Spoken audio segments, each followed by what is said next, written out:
West TV, tazama ilivyo.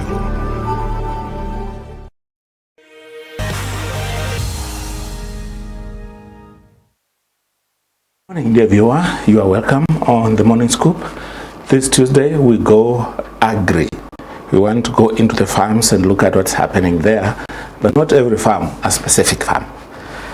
Thank you for joining us. I want to take this opportunity to just thank you for following our shows and the feedback we get every time. It's so encouraging. Stay tuned and keep those comments coming. You can leave comments on WestTV_Kenya on X, and you can always follow us on YouTube. We are always live. Leave a comment there for us so that we can interact with it. On behalf of the director of the show, this is CKS. In studio today, I have Daktari, who is going to talk to us about the big day coming up on Friday, where avocado farmers are going to congregate outside community town, where they're going to do interact with insights on the farming of avocado in the county. We're going to explore markets, we're going to explore opportunities, we're going to explore what is in need for you as our viewer this morning. So welcome, join us as we go live into the conversation. Good morning, Dr. Good morning. Yes, it's been long since we met. I think we met when we were still an ambassador, when I last did a show with you. Yes. Well, I was away on ambassadorial service to our country. I was in DRC, where I was resident, but I was also covering Congo, Brazzaville, Central African Republic, and Gabon. And I've been out there for nearly 10 years. So it's long. It's quite long. Yeah. From 2014 to 2023 December. So I came back. Of course, after being away for that long time, I had to take a rest. That's quite a long. And now look at what I can do. Yes. What do we give to our community after all this experience? So I've been, for the last 1 year, I've been looking at what to do. Okay. And now you have heard that we're going to have an avocado field day in the community. And you now ask, are these diplomatic avocados, or what is so special about them? Yeah. I was going to ask that, but then before that, just bridge to us from the last day of your tour in the DRC Congo and today. That's been quite a bit of time. You've been through a lot of background, like you've been thinking a lot on your own. How has that been? Coming from the diplomatic world to the local environment here, where I've grown up, there's a transition you have to go through because let's take DRC. You know, they don't speak English or Kiswahili. They speak Lingala and French. Okay. So the environment where you've been working is completely different. When you come here now, you start hearing again Bukusu language, Kiswahili, and so forth.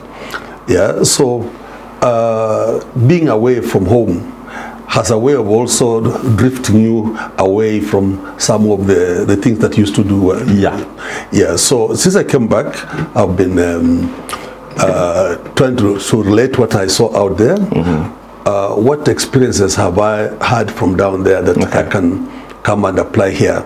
But as you know, after having a very successful what called tour of duty, when I arrived here, the whole was very unfortunate year for me. It's like after 10 years of international service, I come, and what welcomes me, my father dies in March 2024. Yeah. So what a big shock that I now come back and I want to now enjoy my life with my aging father, then he passes away. And then of course you go through that. And before even I settle down again, in September my elder brother dies. So 2024 was a horrible year. It was heavy. Heavy. Yeah. Now had a lot of experience in life, but I didn't have an experience in how to handle dead situations, like my father and my brother dying all at a go. And obviously it brings a burden on your shoulders, and you have not to adjust into the new environment. Where, yeah, so since I came back now after 2024 passing that way, a very sorrowful year, it's good that it passed. Now 2025, I said, okay, what can I do? Okay. Yeah. Interesting. So you are traditionally a farmer's boy. You grew up in the farm. Then you worked the bulk of your years away, doing everything else but farming. Then you come back to go into that. Did any of the things, the tour in the DRC Congo, your other calling in other areas of your professional life, how did that prepare you for what you're doing today? Or this is just a new offshoot? The skills you learn when you're a child are very important. I grew up in a home where my father was the Ministry of Agriculture. And as early as when we were 10 years, schools were teaching, we had 4K Club. 4K Club was introduced after independence to try and get the young people to start appreciating agriculture. Yes. I think 4K used to be kufanya, kutenda, kusaidia Kenya, 4K. And we were now being brought up in schools, having gardens and knowing how to plant tomatoes, onions, maize, and so forth. I loved carrots. I did that too. You also did that? Yeah. Yeah. So soil in your hands became like a badge of, honor. When you are dirty, when you are holding your hands, you don't say you are dirty. Your hands soiled because you are working. Yes. It's a very impressive thing. So you grew up on the farm. You actually don't see it as dirt. No. It's, in fact, when people come to home, they must find you all handling soil. Yes. If they find you with clean hands, they say you are a lazy boy. Yeah, are you visiting? Have you just arrived in this place? Okay. Yeah. Okay. So you can see it's so important when you are young to be introduced into life skills. Yeah, like now we were introduced to this. Now up to now, I've done so many other things.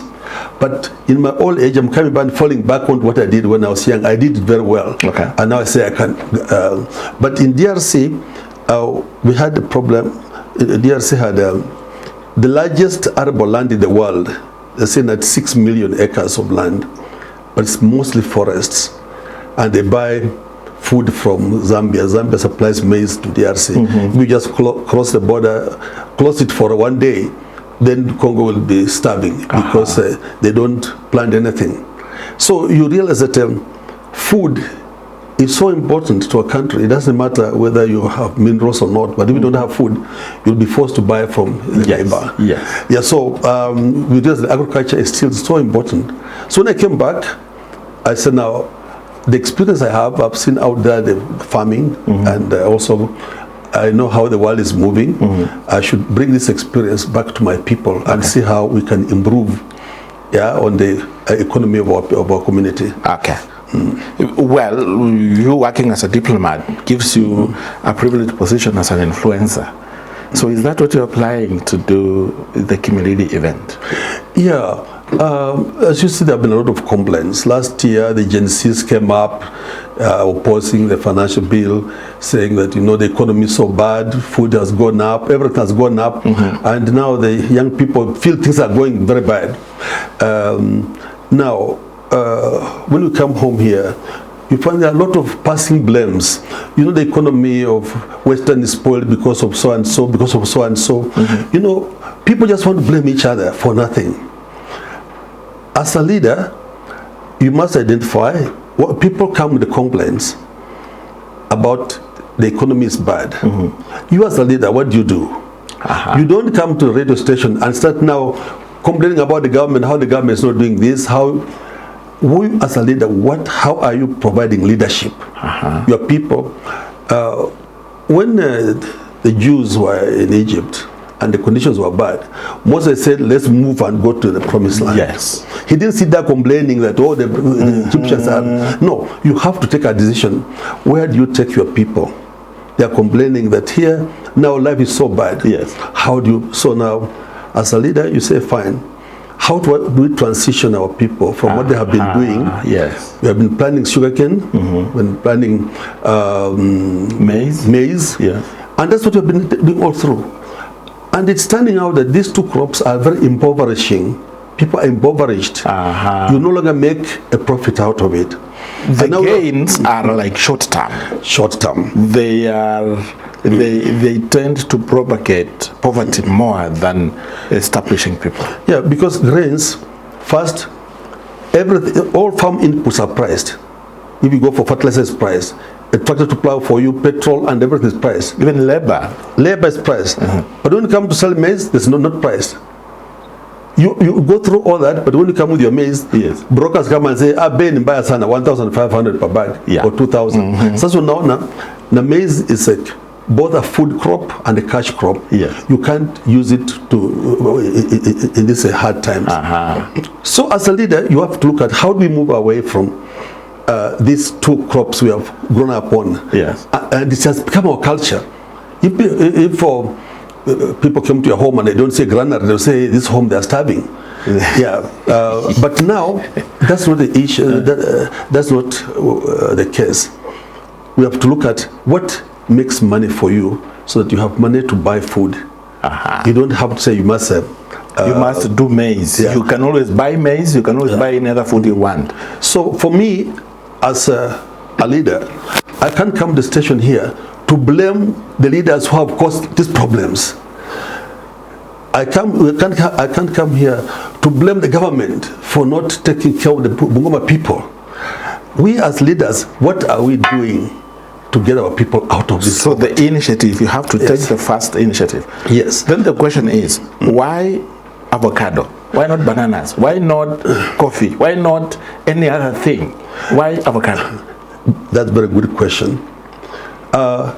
We grew up on coffee. In our farm, we were in 1956. We were the first people to grow coffee. My father was in agriculture, so we came and planted coffee. And as you know, our family is big. 23 of us went to school, and about 10 of us went to university. And the old man was paying fees not from his salary; he was paying from coffee. So we know that the cash crop can be, you can have a very good income, stable income, to be able to bring up your family. Yes. So when we come now, at this time, what should we, when we are moving our people from maize, sugarcane, and so forth, to say now let's have an alternative. Who will lead the way? I can't come and tell people, go and plant avocado. Yeah? But they say, have you planted yourself? Yeah, you're providing the leadership. Yeah, so leadership is by example. So for the last 1.5 years, I've been setting up an orchard, avocado orchard. It's now 18 months, 20 months old, and the fruits are now starting to come out. Okay. I have spent a lot of money to create a model farm, a modern orchard of avocado, and set it up in such a way that now when we are inviting farmers to come and see how an avocado farm looks like, they come and see. I said, I've done it myself. Yeah, you don't ask me. I mean, you are telling us to change. To change to what? To change to this. How shall we get there? We are bringing experts to come and tell our people how to get there. Then they've been asking me, but we don't eat, in our culture we don't eat avocado. Yeah, can you boil it and eat it? You say no. Then what shall the children eat? If you're going to plant, avocados, you say, yeah, there's a cultural change. You must have to change the culture now. Yes. So we must now start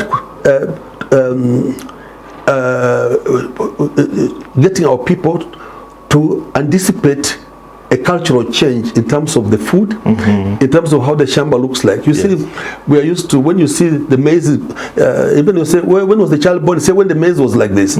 Or when was the child born? When the maize was tasseling. Yes. Or when was it? No, it was when we were harvesting maize. So you can see our seasons are based on those crops. But now, how are we going to have our seasons now with this crop that doesn't? Yeah. So what we're trying to do is, first, I have put my neck forward to say, come and see how this thing is done. So as a leader, I must show my people by example.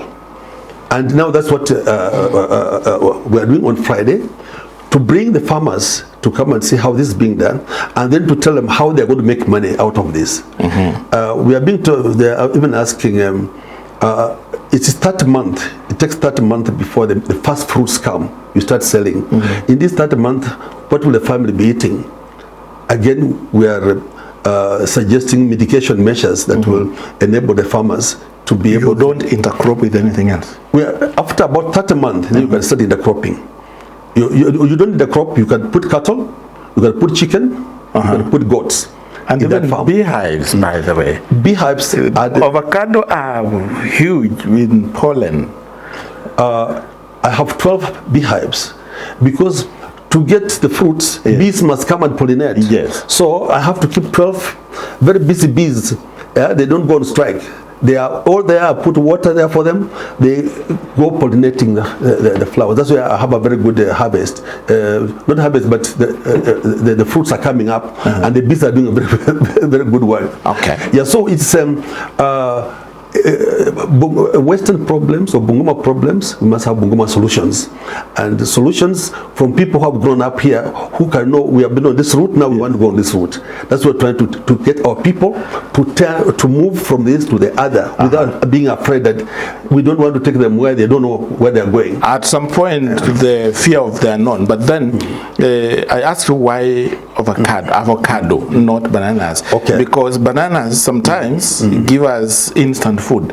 When they're ripe, we eat, we can cook them, and we can eat them with another meal. So, but avocado is just a fruit.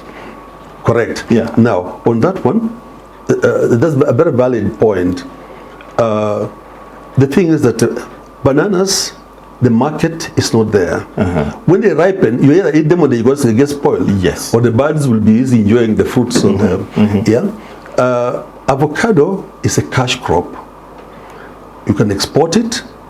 Yeah, you put together, and a number of people, then you export it, or you sell the local millers. I mean, the local industry, where they squeeze it and get oil for cosmetics and oil for cooking. The demand is so high, that we have been brought up that you only grow what you eat. If you come to Bukusu home, you find this potatoes, bananas, cassava, onions, tomatoes, everything's food you eat. And a host of vegetables, Yeah, vegetables. It's not for selling. Or if you have a surplus, then Thursday or Friday you take to the market to sell. But it's just deal for survival. It's not a big business. Yeah. But avocado, you say, it's like 1 kilo. 1 kilo is about 4 fruits. It's 140 shillings to 160 shillings per kilo. Okay. Yeah. And on one stem, you can have like 100 fruits. And you find that it is very profitable, because although you don't eat the fruits, what you say, you are not growing what you want to eat, but you are growing what will give you the money to go and buy what. Yeah, you see, when you leave the studio here, we will not say, do you have maize at home or not? We go to a big hotel here and eat anything we want. And it's only money. It's, when you have money in your pocket, it's what enables you to eat what you want, where to and when. Okay, so then we're saying that avocado is a cash crop that will generate more money for your pocket to be able to buy food. Just like you go to a shop here, you find the shopkeeper is on 50 by 50. And he has so much rice, maize meal, baking flour, all the food you need. But you who has a 2-acre plot, you don't have anything. You can't even to borrow to buy on credit from the shop. So you see, when you have money, it can enable you to eat what you want. You cannot plant everything you eat. So the issue of bananas being food does not come. You can buy bananas on the road because you have money in the pocket, and that's what the avocado is going to do. I would like to know, for the benefit of the viewer, how big is the farm? 3 acres. How many trees are those? 900. Like 300 per acre. And there are those who say that a tree will give you up to 1,000 fruits in one season or in a year. Is it one season? It's a season. It's a season. How many seasons do you have in a year? No, seasons depend on rainfall. You see, we talk about seasons because if it's raining, the fruits come on. If it's drought, Yes. they don't. They don't, okay. And that's why we talk about seasons. But if you are doing irrigation, you are doing drip irrigation, then you have harvest throughout the year. Because it's continuous. It's continuous, yeah. If it's continuous supply of water, then also the harvest will be continuous. But if you rely on rain-fed, then you go with the seasons when there's rain. You could have like one harvest season per year. No, two minimum. Okay. Interesting. But then there's also the element of value addition. That those who argue that value addition, the oils, the processing locally, does not give you enough money like selling the real fruit, because like you talked about 140 shillings per kg, those are the buyers here, but the market itself will fetch as high as 350 to 400 shillings per kg. Yeah, so it gives you more returns selling a real fruit than doing the value addition. No, value addition, there's the value chain and then value addition. Okay. When I'm producing my avocados, the first person to benefit to be a border is the one who will come to transport it. Okay. You know, that's the value chain has begun.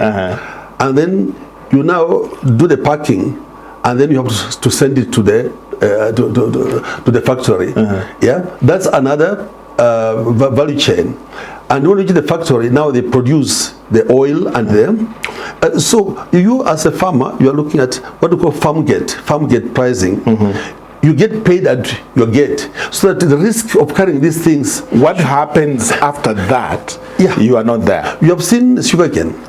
They come and pick it, take it to the factory. They don't even tell you how much sugar they have gotten from it. You're just told, oh, your sugarcane was 1 ton. When you said, but there were 3 lorries, how can it be 1 ton? Yeah, but here you count. You know, they come and count for you. You pack, so you are paid. Yes. Now somebody who is going to do the processing is another one. That's how we call a value chain. There's production, there's supply, farm input supplies. Yes. There's the farmer producing it. Yes. There's the transporter. There's the bank, there's the insurance, and then there's the industry. So you see, that's how you create a whole Also, all this value chain has to benefit from this specific fruit. Yes, so you are initiating from the farm, but it's a whole chain, everybody's benefiting in between. And that's how the economy runs. So if you are to set up the end, if you are to set it up at the end, then you are likely going to derive the specific returns, which are totally different from the farm gate. Yes. But then the farm gate price is sufficient enough for you as a farmer. You know, when you are in business, there's the financial circle. Yes. The shorter the financial circle, the more profitable it is. Now, like I have the avocados now, it's coming to 2 years. All the money I put there, it's like I've been just investing, putting in there.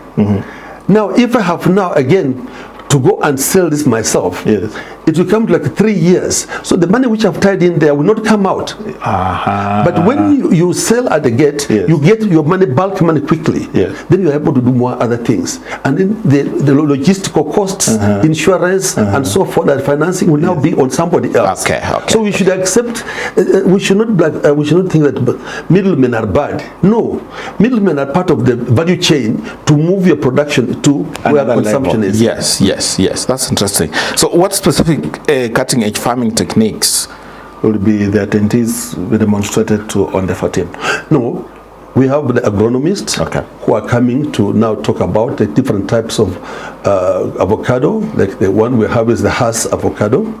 They'll come and talk about how, the conditions you require to be able to produce the avocados. Then you have the dealers in the various chemicals that control pests and so forth, the fertilizers. And then you have the society, the Avocado Society of Kenya. You see, if you are going to have people producing just like 50 stems, only 100 stems, you need to have a society where you pull together, just like you see coffee. Some people come with bags of coffee, others come with a korokoro of coffee, but they all bring to the factory or to the society, so that you pull together to be able now to go and sell. So the farmer will be explained the production side of it, and then how the money is going to be made. and how, I mean, and everybody involved in the production will be there to train the farmer on how he's going to produce his avocado. Okay. But so all those special techniques that you're talking about technical details, will be provided by the experts. Experts who will be on site. Yeah, they'll be on site. They're coming to put up booths, and there will be now, when you arrive, you go to the booth and see the various partners before you now go to sit down and now listen to the experts. Okay. Like how many booths are we expecting? No, at the moment we're just still getting. This is organized by the Avocado Society of Kenya. Okay. I'm providing the demonstration farm, so that we can come and teach the public. Okay. But it's the society which is inviting its members. Can you come it's and the see? members, okay. It's the members who are coming. So what is the number of people expected? Like 5,000, 10,000? About 1,000. 1,000, okay. Yeah, because it's a new crop, it's a new technology. People are still not very sure about it, and that's why we are now doing demonstration. It's a model farm there. Okay. You come and see. So for you to look at it as a success, what will you measure to say that it will be a success on that day? There are various processes. Okay. At the moment, we are trying to get our people to change. Yeah. So measurement doesn't come in there. It is just like, if we ask you a political question, do you think this country is going in the right direction? How do you measure it? Yeah. So also, what we're trying is to try and encourage our people to change from what they're doing to come to this one, and their tendency itself will show that people are starting to get there. They are curious. They want to come and see this new farming. So it is we are looking at the awareness we are creating, like now in the media house here. We are creating awareness in the whole county, and then those who will come will listen to the experts, and they will see. So you see, that in itself it's very empirical. You cannot say it is 10%, 20%. No, we are used in school to get marks. No. Here is a process.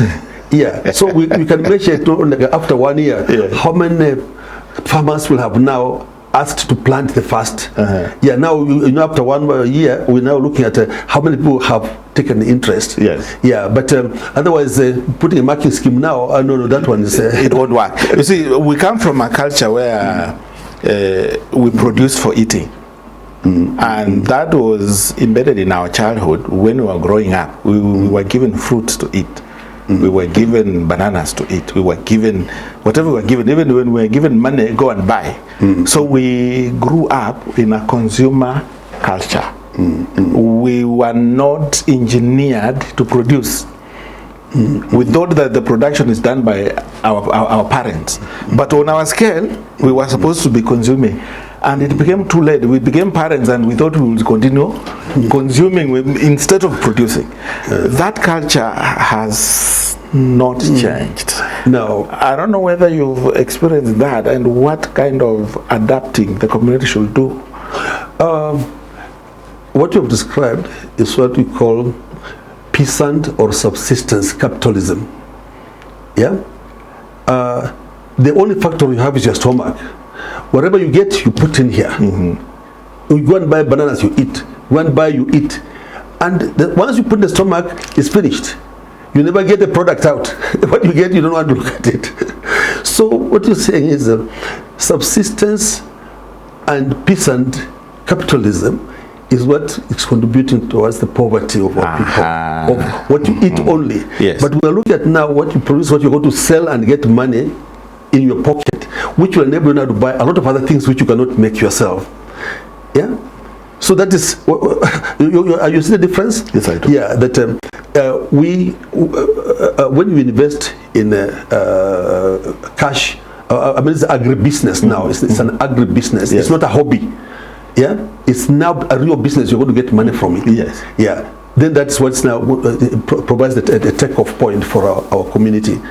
By people purely changing from what we have been doing, maybe even using less effort. You can see now, like we are seeing it there, the avocado farm. Yeah, it looks, that's my avocado farm. Yeah, so it is. We are trying to get our people to go into money economy. Yeah, not in subsistence economy. Where you just eat, but at the end of the day, you see, on our farm, I mean, in our homes, you could survive for a whole month without money in the pocket. But the chicken lays an egg, you eat an egg, you don't know the cost of an egg. You have a cow which gives you milk, 1 glass of milk per day. You don't value it in terms of money. Yeah, so at the end of the day, you are living a middle class life without a cent. Yeah, but you see now, and that's what now, that's what is causing poverty. Yeah. You find somebody's in torn cloth, but he has eaten. Yeah, you look at his body is strong, but money economy tells you from his clothing that torn, the shoes are torn. You know that the man that he doesn't have money, but he doesn't. He has food, but he doesn't have money. Well, one thing I like about farming is that you see the development, you see the growth of the shilling. By the way, I'm doing a pop of myself. Okay, I've done 3,000 seedlings. So okay, that's good. That's good. So you see now leadership by example. The people say, you see, the mutangazaji anafanya hivi, so he must know what he's doing. Okay, let's look at what is the quality in terms of the market. How has been the output, the recorded output of avocado from Bungoma County? What is the capacity like? It is not there. You can see we're just starting. There are quite a number of cooperatives, but somebody has planted 10 stems, 20 stems. They come together, they form a society or a cooperative. So that society does not have data? No. Like now, most of them are under 2 years old. So even they have not harvested, they have not done the first harvest. Yeah, so there's no estimation. This at the beginning, we are trying to, like on Friday, there will be seedling nurseries. They will be coming with the seedlings to try and sell and explain to the farmers how to go and plant it. Yes, so you see, to be on an incremental basis. There will be those who will be trying, let me just take one. Others, let me take 20. Others, let me take 100. Yes, depending on the ability, by the way, how much one has in the pocket. Yeah, and also that's why we now, the county government already has a strategic plan for avocado for Bungoma, but it has not been operationalized because there were no people interested in starting this. So on Friday, it's in cooperation with the county. The county now is now coming to the Minister for Agriculture, Engineer Kibuguchi, will be there to now explain, because he himself also has planted the avocado. Okay. Why we have to move towards changing from the food crops that we've been growing now to go to cash crops. We're talking about. You see, in July this year, I encountered some interesting story. Around in your neighborhood, Kamukuywa going towards Maliki area. I think there is a collection point around Vilibili. Those guys planted Hass avocado and they didn't have a market. So at the harvest, they had quite a bit of harvest, but no one was to buy. So the buyer that came was buying them at 4 shillings per kg. Yes. Now, and that's where we're talking about the value addition and the value chains. I can't go to my farm now and pick my avocados and go to the market on Friday or Thursday and sell. So there is a Mama Boga here selling her bananas, me I'm here selling my avocados. We have not improved anything. Yeah, because I'm just doing what she's selling her bananas without adding anything, no value addition. Even I'm selling my avocados here without any value addition. So we're just the same. And that's now we are trying to step up to now create these value chains and value addition to create more employment and create more value. Yeah. But coming to the people at Maliki, again, they planted without knowing where to sell. Because we have been opportunistic. We plant bananas. You don't know where to sell. We go out here to say mama carrying bananas on her head. Walking in town, people say, hey, give me one, give me 5. Then she sells and goes back home. So it's just by accidental sales you can make, but there's no specific place you can say you are sending. So that way you don't derive the right returns. No. And that's why now a middleman can say for 1 kilo is 10 shillings. Yeah. And you can't take him anywhere. He's the only one buying. The rest are not. And you can't eat them. You can't just eat get them. Yeah. So that's why we want to form societies, cooperatives, so that whoever, even if you have just a handful of them, you are able to bring to the society, they take and then now aggregate to create critical mass to be able now to send to consumer areas or to where the production is being done for. Okay. I'll request the director of the show to put the image, the image of the farm on the screen for the viewers, because I wanted to ask something about the stem. Okay. Avocado is a heavy fruit. When it's at that tender age, or 2 years, so it's like that one. Yeah. Can it support fruits?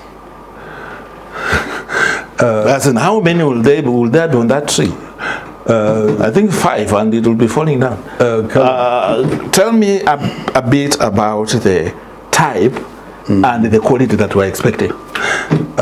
Hass avocado is the variety that is at the moment that is selling, and that's what we have planted. That's what we have been we're advising everybody to do that. Okay. When you look at a banana, for example, yes, you just see a stem is very small, but look at the bunch of banana, you think it's going to fall, but it holds it. Of course, we support it. Sometimes you support, but in nature, it will hold it by itself. Okay. Yeah. It's like asking. You go to the hospital here, you find a tidy mother with a very big baby carrying. No mother would be defeated to carry its own baby. So the tree is very clever. It can only carry what it can. It will give what it can carry. When you come to the farm, you'll find some flowers have all dropped down. Okay. It's we call abortion. The tree aborts all the babies that may bring burden to it. So it is left only with what it can be able to support. It is able to provide the food, the water, and leaves the photosynthesis to produce the food. So the plant actually weighs how much to have.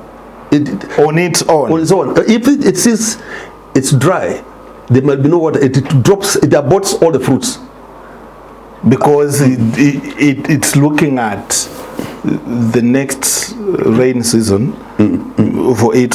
But if you give it continuous water, it will not have to shed the. No, it will. All of them will. It depends on. You use water and then fertilizer, top dressing. You top continuously every month. Yeah, every month. Once you provide that, it has the strength. It has enough food. It can have enough leaves to feed the fruits, and also the strength to hold those fruits. Okay. Now that strength is derived from the fertilizer. Fertilizer, and the way that's why a farmer is trained on how to prepare the ground where you're going to plant. So the rooting is proper. Yes. So the better the roots, the more water it will absorb, the more minerals it will absorb, and therefore the foliage will be also bigger. So that is what farmers will be interacting with on Friday. Yes, they'll be being trained on that. So the access entry is free, or there is a payment? Access is free. Okay. But because we have to record everybody who is coming in there, you must come with your ID card. Okay. Yeah, so that we are able to record them. So as in you have to take the data, how many people turned up, right? Yes. Yeah. And from where? And what's the interest? Maybe one would just want to come and see. Another one will be coming to buy and learning on how he can be able to do that. You know, in the community, there are fast adapters.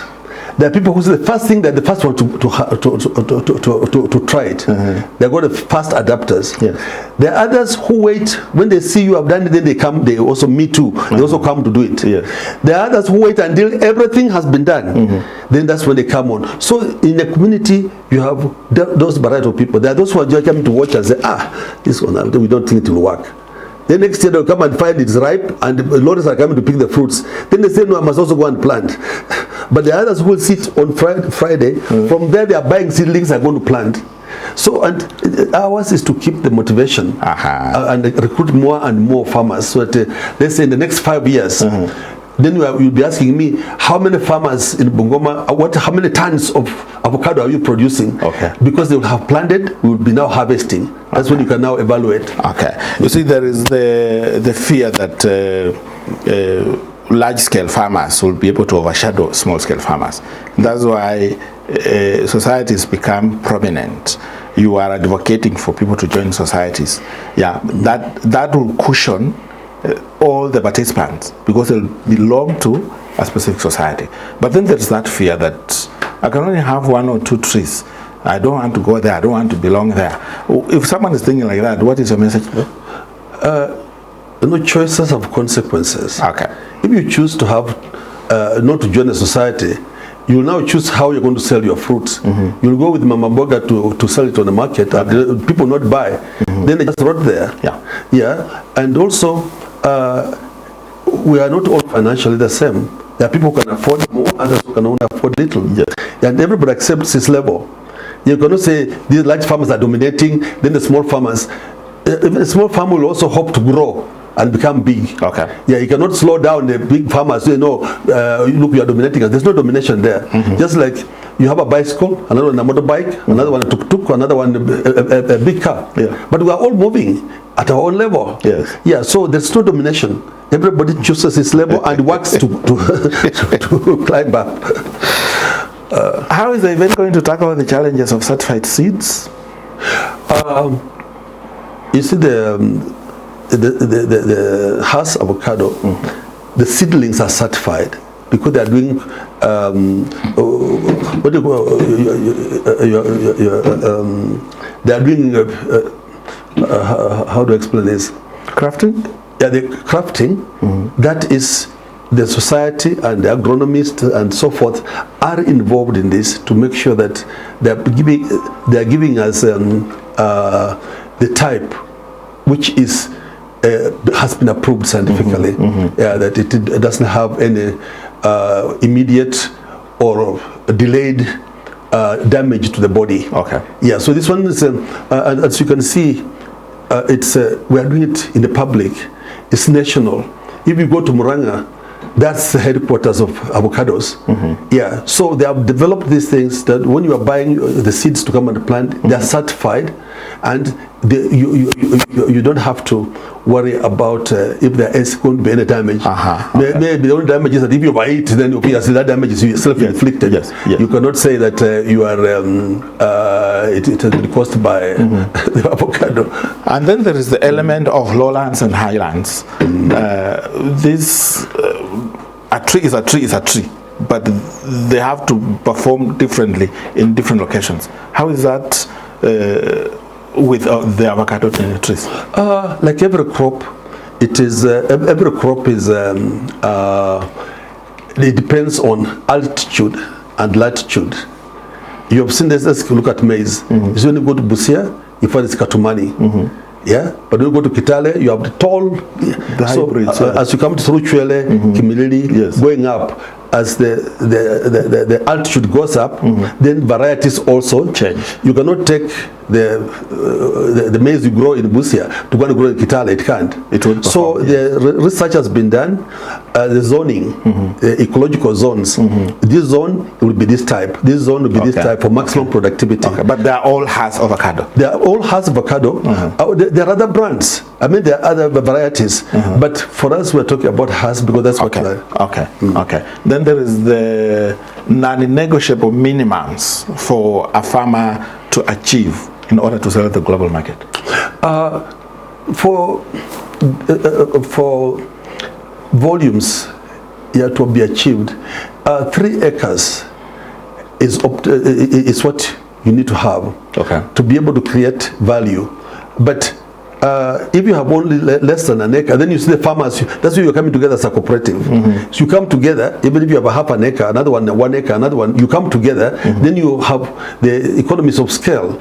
Yeah, but you alone, if you below 3 acres, there will be diminishing returns on that one. You need to have 3 acres and above, or you come together so that you can be able to aggregate. You see, most of our landowners can afford to do 1, 2, up to 10 seedlings. So if you are doing 10 trees maximum, or according to the ability of your land, then it means we need a place or a society to grow the numbers. So that means what is going to guide for this society is to achieve a specific minimum number of trees in that society. It's voluntary. Okay. You can talk about the minimum. Everybody plants according to his understanding of what he's doing. Okay. Yeah. We have ministry, like a ministry of cooperative and the one of Oparanya. Yeah. When you go to Central, that ministry provides a lot of support because people know how to write the proposals and so on. The youth are so much involved. Yeah.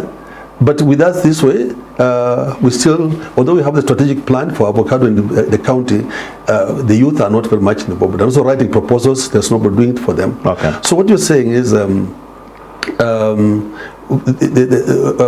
we need societies where will be a society will have also experts to be able to assist those who may not know how to handle it. And that's why I say, okay, don't worry about the supply chain. All you do is harvest, come to like now, my farm will be like, okay, I want to do aggregation there. If you have your avocados, bring it here, we will buy it. Or we will take it from you, record, and then send it. So that you are not worried about where will you be taking your produce. It's a new crop with a lot of uncertainties. But if you have now, you have been trained to understand how the channels are going to be, then you come in the right channel. You don't go around. You know, people sometimes they say, no, middlemen are eating my money. I want to ride a bicycle and go to Kitale and sell from Kimilili. If you look at what you put in to go to Kitale, and even if Kitale you get 2 shillings more, that cost is not worth it. You should have sold it at your gate, and somebody else, but whoever comes as a middleman has a bigger truck.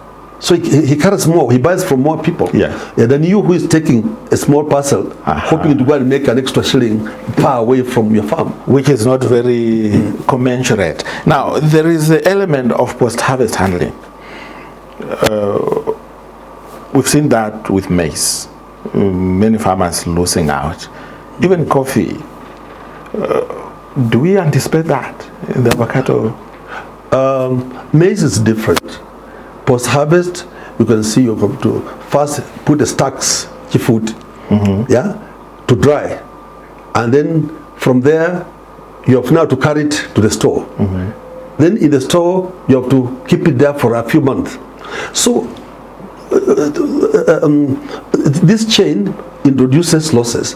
If you follow a farmer with an ox cart carrying his maize from the farm, you see a lot of maize grains on the way. And when you bring it to the granary, you have weevils. They are busy. You must have acrylic to spray. Of course, and rats. Also, So what you're saying, because of maize requires storage. But avocado, you buy and sell it. You harvest, you package, and they are gone. And the ones which are not for export, like those ones which are, there's a measurement. Too small, no. Too big, no. There's a size which can fit in a trays. The others which cannot fit in, they're the ones to be taken now for value addition. Value addition now, getting the oil for cosmetics and cooking. Interesting. In a nutshell, there must be a specific figure, but there must be an anticipation that this will be return on my investment. If I did on one acre, that would be like 300 seedlings. What would be the return? Again, it depends so much on how you have taken care of. It's like 2 children being born, one being fed properly every hour, another one being starved. You end up with the same children but different. So the output you are going to get from your farm is going to depend on how much water you have put in there, how much fertilizer, have you been weeding properly, and so forth. So each farmer is going to get as much as he has put in. But obviously, and that's why it varies. You find some farmers will get very high value avocado, where you can sell even up to 200 shillings a kilo. Others, they sell 100 shillings a kilo because they don't look good. So what do you say that? That's what we want to train. You can see like now what you are seeing on the TV now there. You see now that's a small tree, but look at how many are on. And you said, is it going to break? That same one. It's not breaking. Are you sure these are not two different tree species? No, this is the 20-month-old stem. Okay. What you are seeing there. So the tree measured its ability and it did shed off. By the way, I can see where the others, the abortion. Yeah. You don't force it. It was not the pruning of a human being? No. The tree decides you go in the morning, if they have dropped the number of them down. Wow. This is interesting. Let's look at, so we need to end the conversation. There are two things I would like you to address. The first one is, apart from the value addition, avocado is also on our menu diet.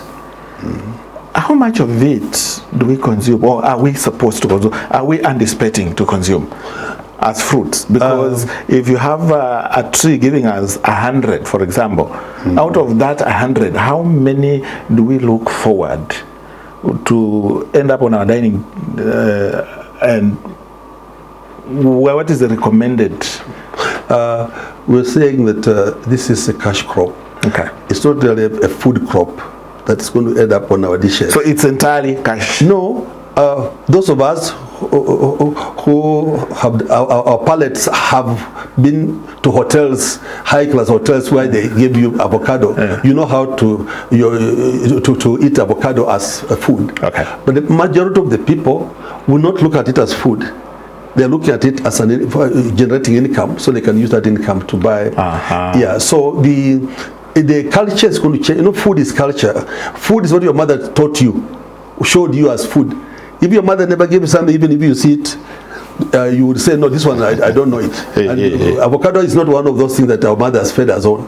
So even you, knowledgeable as you are going to be testing it. Is it good or not? Is it good for my children? Just like something. Yeah, but you can now start training your children that, you know, an avocado a day, instead of saying an apple a day keeps a doctor away, you say an avocado a day keeps a doctor away.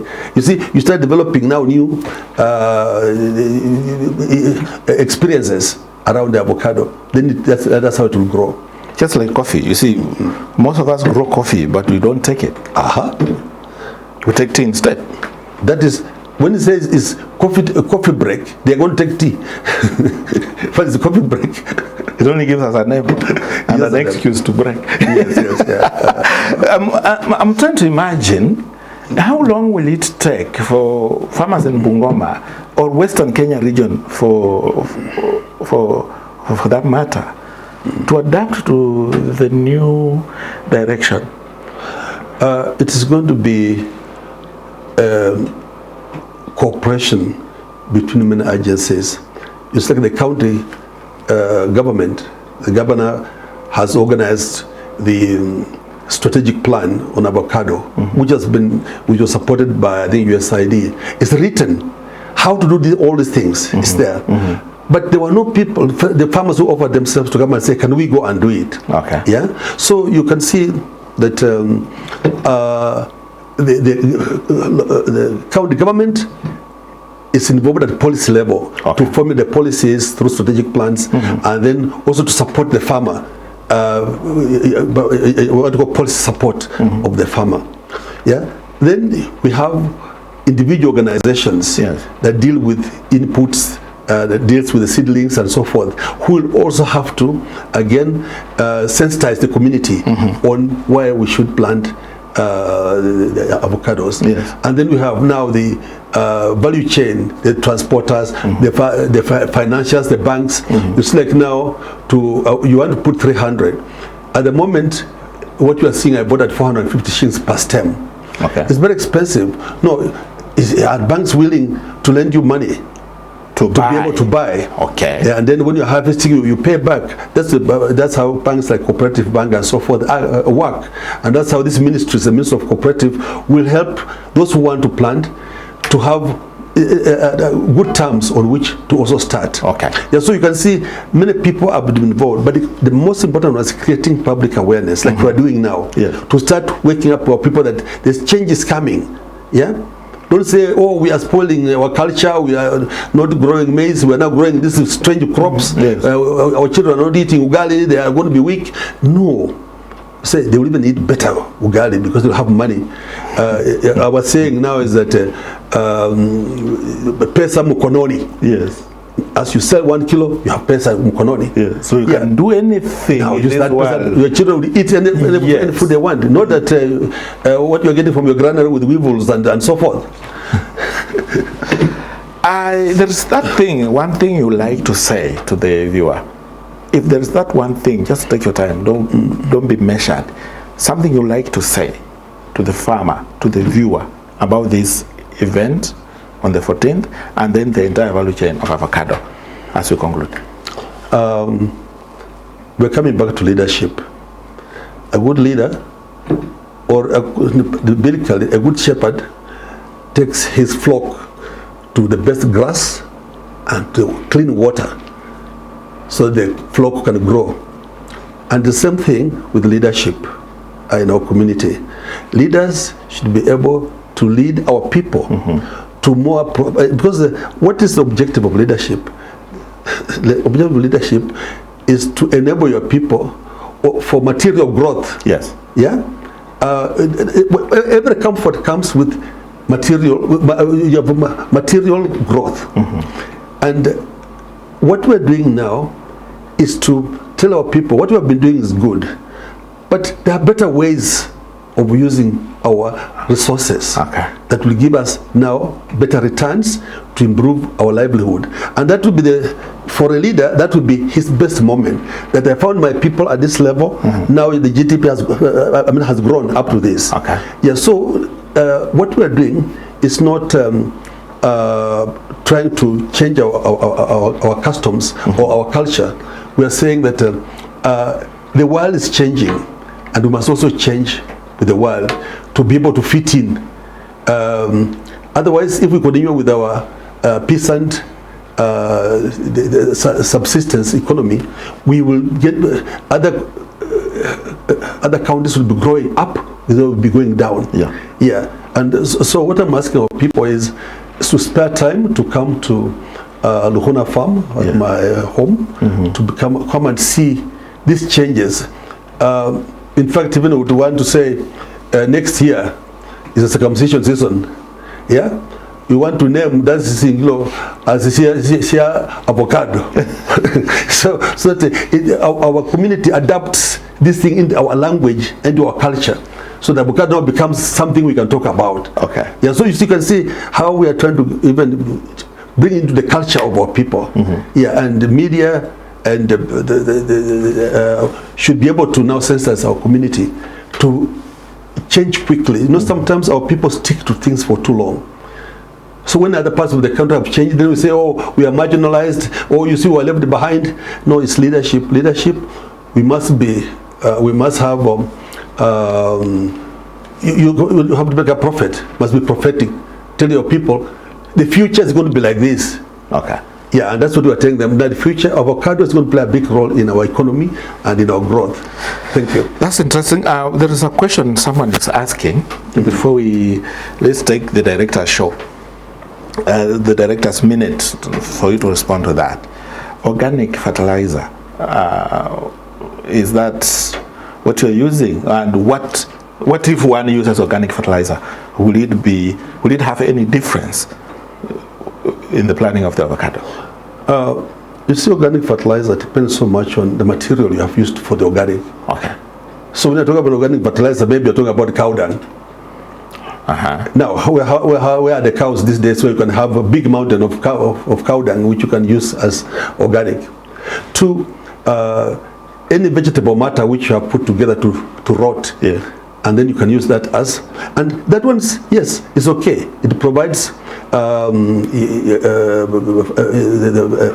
nutrients to the plant, but you